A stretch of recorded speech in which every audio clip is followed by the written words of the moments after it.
अभिनेत्री प्रियंका चोपडा, जिचं नाव, जिचा आत्मविश्वास, जिची यशोगाथा आपल्यापैकी कोणासाठीच नवीन नाही. पण या जगमगाटाच्या मागे एक असं आयुष्य आहे जिथं प्रेम आलं, थांबलं आणि निघून गेलं. करिअरच्या सुरुवातीला प्रियंका असीम मर्चंट या मॉडेल सोबत रिलेशनशिपमध्ये होती. तेव्हाचा काळ म्हणजे दोघेही करिअरच्या सुरुवातीला होते. मात्र प्रियंका जेव्हा बॉलिवूडकडे वळली तेव्हा हे नातं मागे पडलं. बॉलिवूडमध्ये तिचं पदार्पण अक्षय कुमार सोबत झालं.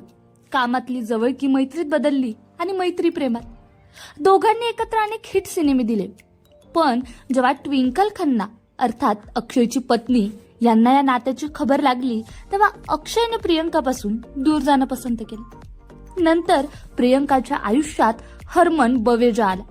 चित्रपटातील केमिस्ट्री प्रत्यक्षात दिसू लागली. पण अफवा होत्या की हरमनने तिची फसवणूक केली आणि या नात्याची इतिश्री झाली.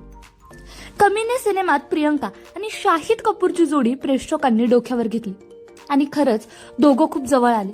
मात्र काही काळाने तेही एकामेकापासून वेगळे झाले. त्यानंतर प्रियंकाचं नाव शाहरुख खान सोबत देखील जोडण्यात आलं.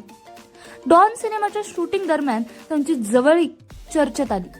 पण जेव्हा गौरी खानला हे कळालं तेव्हा शाहरुखने प्रियंकापासून अंतर ठेवलं आणि ही अफवा तिथेच थांबली. इतकंच नाही तर एक काळ असा होता जेव्हा स्टार टॉम हिडलस्टन सोबत देखील तिचं नाव जोडण्यात आलं. पण प्रियंकाने ही अफवा असण्याचं स्पष्ट केलं. आणि अखेर या साऱ्या वादळानंतर प्रियंकाच्या आयुष्यात आला निक.